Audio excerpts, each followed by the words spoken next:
Hi everyone, welcome back to my channel. My name is Nidhi Yadav और आज हम इस वीडियो में क्लास 12th में मैक्रो इकोनॉमिक्स को स्टार्ट करने वाले हैं। ठीक है, तो सबसे पहले इंडेक्स की तरफ देख लेते हैं। तो the first chapter is introduction, then जो है कुछ बेसिक कंसेप्ट हैं मैक्रो इकोनॉमिक्स के, फिर है हमारा national income and related aggregates. और ये ना एक ऐसा चैप्टर है जो मतलब मोस्टली सबको ही बहुत ज़्यादा हार्ड लगता है, बट इसको हम बहुत ही ज़्यादा इजी मेथड में पढ़ेंगे। तो चलो हम पहले ना स्टार्ट ही कर देते हैं।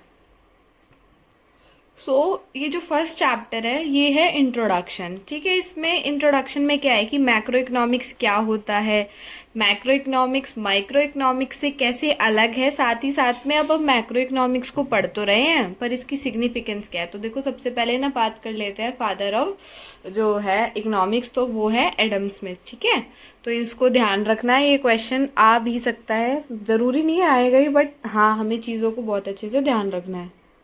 तो देखो जैसे कि क्लास 11th आप लोग पढ़ के आ चुके हो, तो सबको ही पता होगा कि जो इकोनॉमिक्स है वो दो तरह की होती है, macro economics and micro economics. तो क्लास 11th के अंदर हम लोगों ने जो है माइक्रो इकोनॉमिक्स पढ़ी थी। माइक्रो का मतलब क्या होता है, छोटे लेवल पे जो चीज़ की बात हो रही हो। ठीक है, और मैक्रो जैसे कि मैक्रो का मतलब ही होता है लार्ज। ठीक है, तो मैक्रो इकोनॉमिक्स होता है जिसमें हम ज़्यादा चीज़ों को कवर करने की कोशिश करते हैं, ज़्यादा कोई मतलब कि कंट्री लेवल पे इंडिविजुअल लेवल की बात हम माइक्रो इकोनॉमिक्स में करते हैं और मैक्रो में हम जो है होल लेवल की बात करते हैं। तो वहीं इसमें स्टार्टिंग में यही दिया हुआ है कि ओरिजिन ऑफ द टर्म की जो ये मैक्रो है ना, ये ग्रीक वर्ड मैक्रोस से लिया हुआ, और मैक्रोस का मतलब क्या होता है, लार्ज होता है। इसलिए मैक्रो इकोनॉमिक्स जो है लार्ज मतलब सारी चीज़ों को इंक्लूड करके पढ़ती है।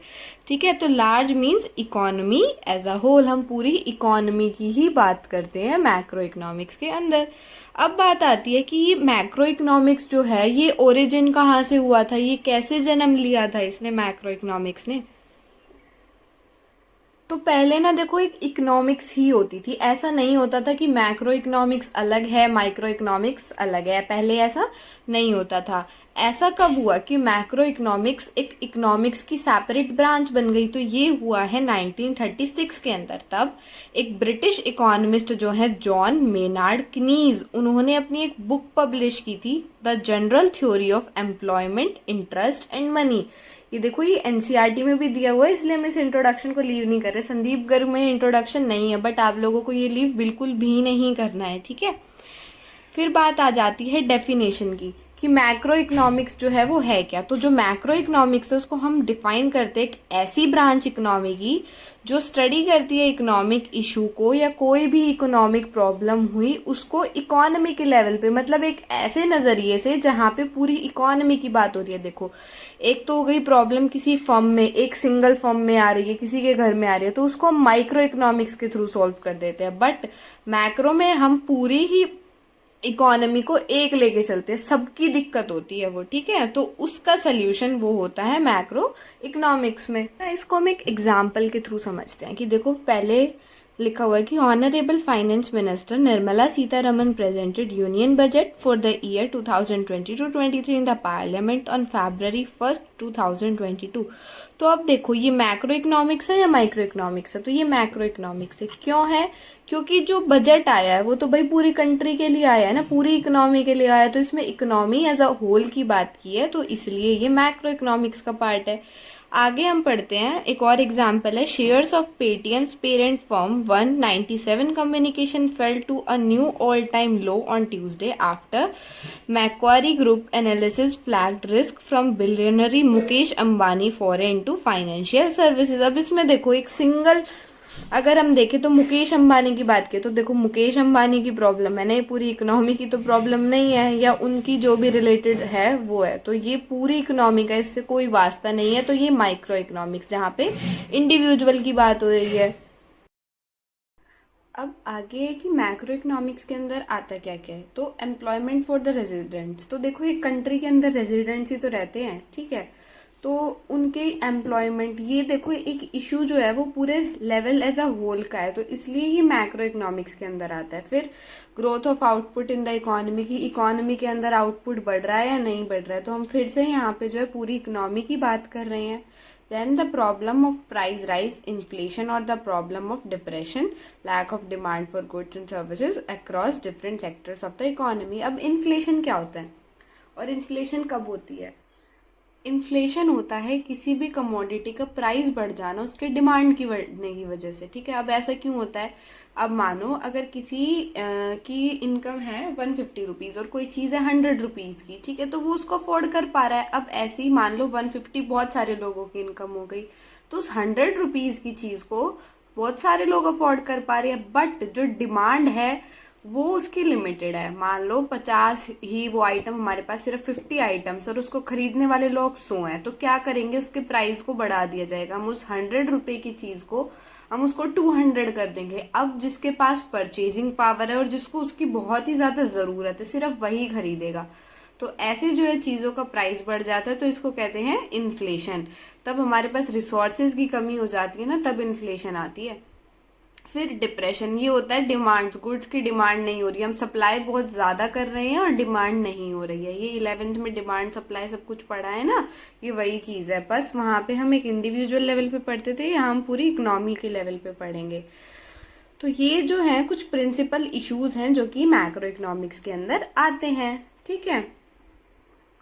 अब बात कर लेते हैं कि मैक्रो इकोनॉमिक्स और माइक्रो इकोनॉमिक्स में डिफरेंस क्या है। तो ये क्वेश्चन जो है स्कूल लेवल के एग्जाम्स पे आ जाता है 1-2 मार्क्स में, या हो सकता है कहीं जो है जॉइंट क्वेश्चन जैसे 4 मार्क्स के होते हैं ना, उसमें 1 मार्क्स में या 2 मार्क्स में ये पेपर में भी आ सकता है। तो छोड़ना कुछ नहीं है, पढ़ेंगे सब कुछ, ठीक है। तो सबसे पहले बात कर लेते हैं लेवल ऑफ स्टडी के बेसिस पे कैसे जो है इनमें डिफरेंस है। लेवल ऑफ स्टडी ही इनकी डेफिनेशन बनती है जो हम बात करते हैं कैसे, कि जो माइक्रो इकोनॉमिक्स है वो किसी भी प्रॉब्लम को पढ़ती है इंडिविजुअल के लेवल पे, हाउस होल्ड के लेवल पे, किसी एक फर्म और एक इंडस्ट्री के लेवल पे, ठीक है। और यही इसकी डेफिनेशन है कैसे, कि micro economic studies how a consumer exercises his choice of goods and services so that he maximizes his satisfaction with a given income. क्या मतलब कि माइक्रो इकोनॉमिक्स जो है वो स्टडी करता है कि कैसे जो एक कंज्यूमर अपनी चॉइस, गुड्स और सर्विसेज की चॉइस जो है उनको चूज करता है, सेलेक्ट करता है, ताकि उसको सेटिस्फेक्शन मैक्सिमम मिल जाए, जो उसकी गिवन लेवल ऑफ इनकम है उस पर उसको मैक्सिमम सेटिस्फेक्शन हो। यही इसकी डेफिनेशन है और यही इसका लेवल ऑफ स्टडी है इंडिविजुअल लेवल पे, ठीक है। फिर बात कर लेते हैं मैक्रो इकोनॉमिक्स में। तो मैक्रो इकोनॉमिक्स कोई भी जो स्कैरसिटी की प्रॉब्लम हुई उसको इकोनॉमी एज अ होल के लेवल पे पढ़ता है, ठीक है। तो डेफिनेशन की बात करें तो मैक्रो इकोनॉमिक्स स्टडी करता है कि कैसे जो नेशनल रिसोर्सेज है, पूरे नेशन के रिसोर्सेज है, उनको क्या कहते हैं, प्रोडक्शन के लिए, डिफेंस गुड्स के या कंज्यूमर गुड्स के किस तरह से यूज़ किया जाए कि वेलफेयर जो है वो सबसे ज़्यादा होए, ठीक है। तो इसमें welfare maximisation of whole country की बात की जाती है। अब बात आ जाती है सेंट्रल इशू की। तो सेंट्रल इशू क्या, जो हमने 3 सेंट्रल प्रॉब्लम पढ़ी थी ना, उनमें तो allocation of resource, micro economics के अंदर एलोकेशन ऑफ रिसोर्स जो है वो एक सेंट्रल इशू रहता है, पर मैक्रो इकोनॉमिक्स में determination of the overall level of output, कि कितना जो है पूरी कंट्री के बेसिस पे आउटपुट आया, वो सेंट्रल इशू रहता है। और माइक्रो इकोनॉमिक्स के अंदर की रिसोर्सेज को कैसे एलोकेट किया जाए, ठीक है, वो सेंट्रल इशू रहता है एक इंडिविजुअल फर्म के द्वारा या किसी भी कंज्यूमर के द्वारा, ठीक है। उसके बाद बात कर लेते हैं इकोनॉमिक वेरिएबल्स की। अब ये इकोनॉमिक वेरिएबल्स क्या हैं? वेरिएबल का मतलब क्या होता है, जो चीज़ चेंज होती है। तो इसके अंदर क्या, कंज्यूमर की डिमांड जो है कम ज़्यादा होती है और प्रोड्यूसर की सप्लाई कम ज़्यादा होती है। वहीं मैक्रो इकोनॉमिक्स के अंदर हम एग्रीगेट की बात करते हैं। एग्रीगेट में हम सारे गुड्स और सर्विसेज इकोनॉमी में, यहाँ पे हम डिमांड और सप्लाई होती है, यहाँ पे एग्रीगेट डिमांड और सप्लाई होती है, मतलब पूरी इकोनॉमी के डिमांड और सप्लाई। एग्रीगेट का मतलब ही होता है होल में, ठीक है। अब बात आ जाती है डिग्री ऑफ एग्रीगेशन। तो माइक्रो इकोनॉमिक्स में लिमिटेड डिग्री ऑफ एग्रीगेशन होती है, वहीं मैक्रो इकोनॉमिक्स के अंदर जो डिग्री ऑफ एग्रीगेशन है वो वाइडर होती है, क्योंकि हम इसमें इकोनॉमी एज अ होल पढ़ते हैं। उसके बाद हम बात कर लेते हैं इकोनॉमिक एजेंट्स, तो अभी इकोनॉमिक एजेंट्स कौन होते हैं? वो इंडिविजुअल या कोई इंस्टीट्यूशन जो किसी भी इकोनॉमी के अंदर जो है मेजर डिसीजन को लेता है।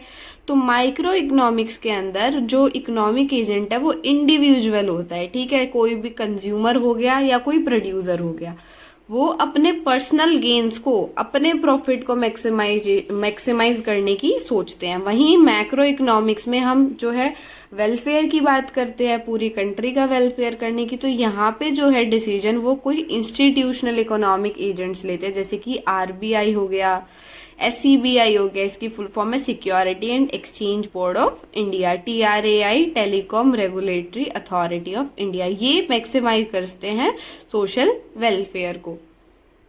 फिर बात कर लेते हैं मेथड ऑफ स्टडी की। तो माइक्रो इकोनॉमिक्स में पार्शियल इक्विलिब्रियम एनालिसिस होता है और मैक्रो इकोनॉमिक्स के अंदर जनरल इक्विलिब्रियम एनालिसिस होता है। तो अब सोच रहे होगे यार अब ये क्या आ गया, partial equilibrium analysis, general equilibrium analysis. तो रुको मैं बताती हूँ। तो ये क्या होता है, इसमें पार्शियल इक्विलिब्रियम एनालिसिस जो होता है इसमें हम एक ही मार्केट की बात करते हैं, चाहे वो होता है कमोडिटी मार्केट, जिसमें कमोडिटी की डिमांड एंड कमोडिटी की सप्लाई की बात करते हैं। और इसमें हम ये अजम्पशन लेके चलते हैं कि जो हमारा लेबर मार्केट है या हमारा कैपिटल मार्केट है वो कांस्टेंट है, मतलब हमने जो इन्वेस्टमेंट किया है या जो पैसा है वो हमारा कांस्टेंट है, साथ ही साथ में जो लोग काम कर रहे हैं, आउटपुट दे रहे हैं, वो भी कांस्टेंट है। तो ये होता है पार्शियल इक्विलिब्रियम एनालिसिस। इसमें हम सिर्फ कमोडिटी के इक्विलिब्रियम की बात करते हैं, डिमांड एंड सप्लाई की। वहीं मैक्रो इकोनॉमिक्स में होता है जनरल इक्विलिब्रियम एनालिसिस। तो जनरल इक्विलिब्रियम एनालिसिस में होता है कि सारे ही मार्केट, चाहे वो लेबर मार्केट है, चाहे वो कैपिटल मार्केट है या कमोडिटी मार्केट है, सबके अंदर ही इक्विलिब्रियम की ज़रूरत होती है। इक्विलिब्रियम हम मेंटेन करते हैं, तो उसको कहते हैं जनरल इक्विलिब्रियम एनालिसिस। क्योंकि पूरी इकोनॉमी की बात हो रही है ना, तो सारे फैक्टर्स को लेके चलेंगे। अब देखो कोई भी सब्जेक्ट पढ़ते हैं तो उसके अंदर कुछ अजम्पशंस लेके चलते हैं। तो माइक्रो इकोनॉमिक्स के अंदर जो मैक्रो इकोनॉमिक्स के इम्पॉर्टेंट वेरिएबल होते हैं ना, वो इसमें कांस्टेंट होते हैं, और जो माइक्रो के इम्पॉर्टेंट होते हैं वो मैक्रो में कांस्टेंट होते हैं। तो माइक्रो इकोनॉमिक्स के अंदर जो है टोटल आउटपुट की कितना आउटपुट आ रहा है और कितने लोग एम्प्लॉयड हैं, मतलब देखो ये आगे आने वाले चैप्टर्स में पढ़ेंगे कि इस लेवल ऑफ एम्प्लॉयमेंट पे इतना आउटपुट होता है, इस पे कम ज़्यादा, ये सब कुछ तो आगे जैसे जैसे पढ़ोगे तो सब क्लियर होने लग जाएगा। इस वीडियो में ज़्यादा बताऊंगी तो कन्फ्यूज़ हो जाओगे, ठीक है। तो इसके अंदर टोटल आउटपुट और एम्प्लॉयमेंट को हम कांस्टेंट लेते हैं, पर मैक्रो इकोनॉमिक्स के अंदर ये बहुत ही ज़्यादा इम्पॉर्टेंट वेरिएबल होते हैं। वहीं अगर हम बात करें मैक्रो इकोनॉमिक्स की, तो डिस्ट्रीब्यूशन ऑफ आउटपुट की, कितना आउटपुट आया है, वो कहाँ कहाँ कैसे कैसे जो है डिस्ट्रीब्यूट हो रहा है, वही आउटपुट का डिस्ट्रीब्यूशन और इनकम का, ये जो है मैक्रो इकोनॉमिक्स में हम इसको कांस्टेंट लेके चलते हैं। हम इनकम को हमेशा ही कांस्टेंट लेके चलते हैं मैक्रो इकोनॉमिक्स में, ठीक है। देखो एक चीज़ में चेंज निकालना है तो दूसरी को कांस्टेंट रखना पड़ेगा ना। अब मान लो कि तुम लोगों को चाय बनानी है और ये देखना है कि कितने दूध डालने पे चाय अच्छी बनती है, तो चाय पत्ती को कांस्टेंट रखोगे ना, तो ऐसे करके ये होता है। तो इतनी सी बात है। उसके बाद जो है एक इम्पॉर्टेंट टॉपिक आ जाता है माइक्रो मैक्रो पैराडॉक्स। तो इसमें क्या है, तो इसमें एक लॉजिक बता रखा है कि अगर कोई चीज़ मैक्रो इकोनॉमिक्स के लेवल पे लॉजिकल है या माइक्रो के लेवल पे लॉजिकल है, तो वो ज़रूरी नहीं है कि दोनों ही आपस में दोनों लेवल पे लॉजिकल हो। जैसे अगर कोई मान लो माइक्रो लेवल पे एक चीज़ है वो लॉजिकल है, तो ज़रूरी नहीं है कि वो मैक्रो लेवल पे भी लॉजिकल होगी। जैसे एक एग्जाम्पल है कि एक इंडिविजुअल है, वो ज़्यादा सेव करता है, इंडिविजुअल की बात हो रही है, मतलब माइक्रो इकोनॉमिक्स की बात हो रही है, वो सेव ज़्यादा करता है, तो वो अपने आने वाली फ्यूचर की प्रॉस्पेरिटी को ऐड करना है ना, वो अपना धन बढ़ा रहा है भाई, अपनी संपत्ति को बढ़ा रहा है, तो वो उसके लिए तो फायदे वाली है। पर अगर हम ये सोचे कि अगर सारे ही लोग ज़्यादा सेव करने लग जाएंगे, कम स्पेंड करेंगे, तो डिमांड जो है गुड्स और सर्विसेज की वो गिर जाएगी। ऐसे ही डिमांड गिर जाएगी, लोगों के पास पैसा नहीं आएगा तो इन्वेस्टमेंट भी गिर जाएगी, तो प्रोडक्शन और एम्प्लॉयमेंट ये भी फॉल हो जाएगी। प्रोडक्शन होगी नहीं तो एम्प्लॉयमेंट कहाँ से मिलेगी, तो इकोनॉमी जो है वो पूरी की पूरी पॉवर्टी में चली जाएगी। अब सारे लोग सेव करके बैठ जाएंगे तो फ्लो तो होगा ही नहीं मनी का, सर्कुलेशन तो होगा ही नहीं। तो इसीलिए माइक्रो लेवल पे बात करें तो saving is good, but macro level पे देखें तो अगर सारे ही लोग सेविंग करने लग गए तो भाई कहाँ से इकोनॉमी चलेगी, तो वहाँ पे वो अच्छा नहीं है। तो ये है माइक्रो मैक्रो पैराडॉक्स। क्वेश्चन भी पूछ लिया जाता है इस पे डायरेक्ट कि what is micro macro paradox, ठीक है। फिर आगे ये है difference between partial equilibrium and general equilibrium. ये मैंने आपको बता दिया, डेफिनेशन आपको देखनी है तो आप यहाँ से देख सकते हैं। बाद में बोला है कि सेविंग अ वर्चू और वाइस, तो इसमें यही बताना है कि माइक्रो लेवल पे अगर हम बात करें तो इट्स अ वर्चू, और अगर हम मैक्रो लेवल पे बात करें तो इट्स अ वाइस। तो ऐसे ही इस वाले आंसर को पढ़ के भी आप जो है देख सकते हैं कि कैसे है क्या है। स्क्रीनशॉट लेके आप पढ़ लेना।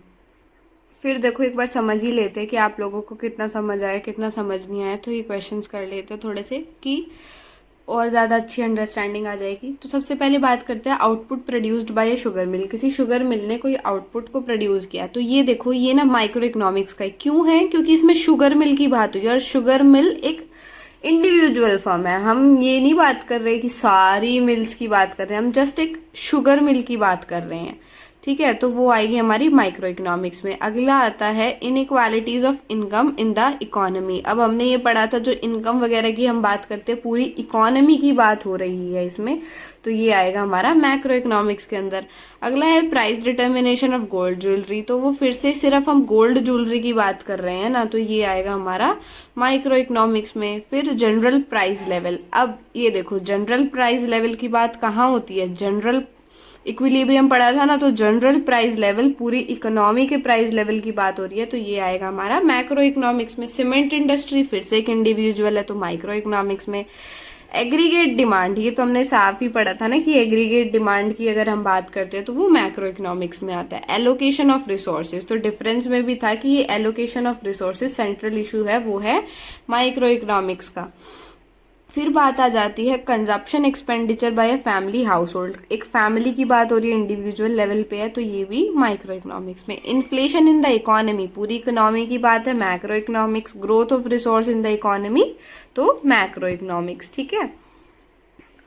अब मैक्रो इकोनॉमिक्स के वेरिएबल किसी को पढ़ने हैं तो वो ये है level of employment in the economy, की पूरी इकोनॉमी के अंदर क्या लेवल ऑफ एम्प्लॉयमेंट है, कितना लेवल ऑफ एम्प्लॉयमेंट है। नेशनल इनकम, क्योंकि वो सबकी इनकम को ऐड करके डिफरेंट सेक्टर्स की ऐड करके तब निकलती है, इसलिए एग्रीगेट डिमांड की टोटल ओवरऑल कितनी डिमांड आ रही है हर जगह से, एग्रीगेट सप्लाई। कंजप्शन एक्सपेंडिचर की, कंजप्शन के ऊपर कितना खर्चा हो रहा है इकोनॉमी में, और इन्वेस्टमेंट के ऊपर कितना खर्चा हो रहा है। तो ये कुछ इंपॉर्टेंट वेरिएबल्स है मैक्रो इकोनॉमिक्स के। फिर बात कर लेते हैं scope and significance of macro economics. तो देखो ये ना कंफ्यूज मत हो जाना इन चीज़ में, ये इतना इंपॉर्टेंट भी नहीं है और पूछा भी नहीं जाता है ये, बस ये है कि हाँ ऊपर ऊपर से ध्यान रखने के लिए। और ज़्यादातर अगर बात की जाए तो ये आप लोगों का पूरा इंडेक्स ही है, जो आपका मैक्रो इकोनॉमिक्स है उसका इंडेक्स है। तो स्कोप की बात कर रही हूँ मैं, सिग्निफिकेंस पढ़नी है आप लोगों को, स्कोप की बात कर रही हूँ।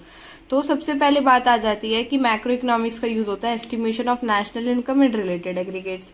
आगे जैसे जैसे चैप्टर पढ़ोगे ना तो ये सारा स्कोप समझ आ जाएगा कि नेशनल इनकम कैसे कैलकुलेट करते हैं और उससे कुछ रिलेटेड एग्रीगेट्स होते हैं, उनको कैलकुलेट करने के लिए मैक्रो इकोनॉमिक्स। फिर थ्योरी ऑफ एम्प्लॉयमेंट, तो थ्योरी ऑफ एम्प्लॉयमेंट में यही पढ़ते हैं कि कैसे कैसे अनएम्प्लॉयमेंट के क्या कॉजेज होते हैं, और मतलब पूरी जो एम्प्लॉयमेंट की थ्योरी है ना उसके बारे में जो मैक्रो इकोनॉमिक्स बताते हैं, क्योंकि हम इसमें पूरी इकोनॉमिक की एम्प्लॉयमेंट की बात करते हैं, हम ये थोड़ी करते हैं कि इंडिविजुअल जो है उसको एम्प्लॉयमेंट मिली या ना मिली, है ना। फिर बात आ जाती है थ्योरी ऑफ मनी। तो थ्योरी ऑफ मनी के अंदर आता है कि जो क्रेडिट क्रिएशन करने वाले सेक्टर्स होते हैं कि कैसे जो है मनी क्रिएट होता है, ये जो मनी वाला चैप्टर है उसमें ये पढ़ोगे, तो इसलिए मैं कह रही हूँ कि अभी समझ में नहीं आएंगे, तो ऊपर ऊपर से पढ़ लेते हैं कि theory of general price level, level inflationary and deflationary gaps क्या होते हैं। साथ ही साथ में गवर्नमेंट बजट की, कैसे जो है गवर्नमेंट बजट बनाती है, कैसे मेंटेन होता है, क्या क्या होता है। और साथ ही साथ में exchange rate and balance of payment की, इंटरनेशनल मनी मार्केट के अंदर कैसे जो है एक्सचेंज रेट को हम डिटरमाइन करते हैं और क्या क्या होता है, ठीक है। तो अगर मोटा मोटी बात की जाए तो मैक्रो इकोनॉमिक्स फोकस करती है ऐसे इश्यूज पे कि कैसे एक इकोनॉमी फंक्शन करेगी, कैसे उसको हम मैनेज कर सकते हैं ऐसे कि सोशल वेलफेयर जो है वो मैक्सिमाइज्ड हो जाए, ठीक है। फिर अगर हम बात कर लेते हैं सिग्निफिकेंस की, तो सिग्निफिकेंस क्या है मैक्रो इकोनॉमिक्स को पढ़ने की। तो सबसे पहले जो है मैक्रो इकोनॉमिक्स इकोनॉमी की डिस्क्रिप्शन देती है। अब इकोनॉमी की डिस्क्रिप्शन देने के लिए क्या चीज़ें हैं कि नेशनल इनकम को एस्टिमेट करती है, अलग अलग सेक्टर्स में से जो इनकम आ रही है उनको जोड़ना और क्या हमारी नेशनल इनकम है उसको कैलकुलेट करना। फिर स्टडी ऑफ अनएम्प्लॉयमेंट, ये बताती है कि जो प्रॉब्लम है अनएम्प्लॉयमेंट आ रही है वो कैसे और उसको कैसे हम हैंडल कर सकते हैं। फिर गवर्नमेंट बजट की कैसे जो है एक इकोनॉमी को रेगुलेट किया जाता है गवर्नमेंट के द्वारा, कैसे जो स्कीम्स और क्या बजट पॉलिसीज गवर्नमेंट लेके आती है। उसके बाद बात आती है road map of growth and development. तो मैक्रो इकोनॉमिक्स जो है एक रोड मैप देती है ग्रोथ और डेवलपमेंट का, जितने भी प्रोग्राम और पॉलिसीज इकोनॉमिक ग्रोथ के लिए नेसेसरी होती है उनको फॉर्मुलेट करना, क्या नीड्स होती हैं वो सब कुछ लेके आना, ताकि जो है पूरी इकोनॉमी की ग्रोथ और डेवलपमेंट हो सके। अब बात आ जाती है इकोनॉमिक स्टेबिलिटी की। तो इकोनॉमिक स्टेबिलिटी के अंदर क्या होता है कि मैक्रो इकोनॉमिक्स की जो स्टडी है वो हेल्प करती है इकोनॉमिक स्टेबिलिटी को अचीव करने में। अब ये कैसे अचीव होती है, तब जो है एप्रोप्रिएट मॉनेटरी पॉलिसीज होंगी। मॉनेटरी पॉलिसीज जो है सेंट्रल बैंक लेके आता है, और फिस्कल पॉलिसी या बजटरी पॉलिसीज जो होती है वो गवर्नमेंट लेके आती है। जो लास्ट के चैप्टर्स है ना उसमें ये बहुत अच्छे से समझ में आएगा, ठीक है। फिर आ जाती है balance of payment. Balance of payment एक जो है कंट्री के रिलेशंस को या किसी भी कंट्री के स्टेटस को दिखाते हैं कि वो कितना जो है फॉरेन कंट्रीज है उनके साथ उसके गुड्स और सर्विसेज एक्सचेंज हो रहे हैं, और ये भी बताता है कि हम जो है बजट डेफिसिट है या बजट सरप्लस है, ये सब कुछ रिवील करता है बैलेंस ऑफ पेमेंट। उसके बाद बात आ जाती है problems of poverty and environmental pollution. तो मैक्रो इकोनॉमिक्स को पढ़ने पे ये भी कि क्या ओवरऑल दिक्कत चल रही है, किस हिसाब से पॉवर्टी आ रही है, एनवायरमेंटल पोल्यूशन किस लेवल पे हो रहा है, कितनी इंडस्ट्रियलाइजेशन हो रही है, ये सब कुछ। उसी के साथ साथ में पॉलिसी फॉर्मुलेशन। अब जो ये हमारे मैक्रो इकोनॉमिक वेरिएबल है ना, जैसे कि aggregate demand, aggregate supply, total consumption और इन्वेस्टमेंट एक्सपेंडिचर, आउटपुट हो गया डिफरेंट डिफरेंट सेक्टर्स का, तो इन सबको बहुत ज़्यादा यूज़ किया जाता है पॉलिसी लाने में। अब कोई भी पॉलिसी अगर गवर्नमेंट लेके आती है तो पहले कुछ फैक्टर्स होते हैं ना कि कहाँ पे ज़्यादा नीड है, किस चीज़ की ज़्यादा ज़रूरत है, तो पहले वो सब कुछ देखा जाता है तभी तो कोई पॉलिसी आती है ना। तो ये जो वेरिएबल्स होते हैं ये बहुत ही हेल्प करते हैं किसी भी पॉलिसी को लाने में, ताकि ग्रोथ और डेवलपमेंट हो सके। ये था फर्स्ट चैप्टर इंट्रोडक्शन। अगर वीडियो पसंद आई तो प्लीज़ लाइक करना और चैनल को प्लीज़ सब्सक्राइब करना ऐसी ही मोर वीडियोज़ के लिए। Thank you and bye bye.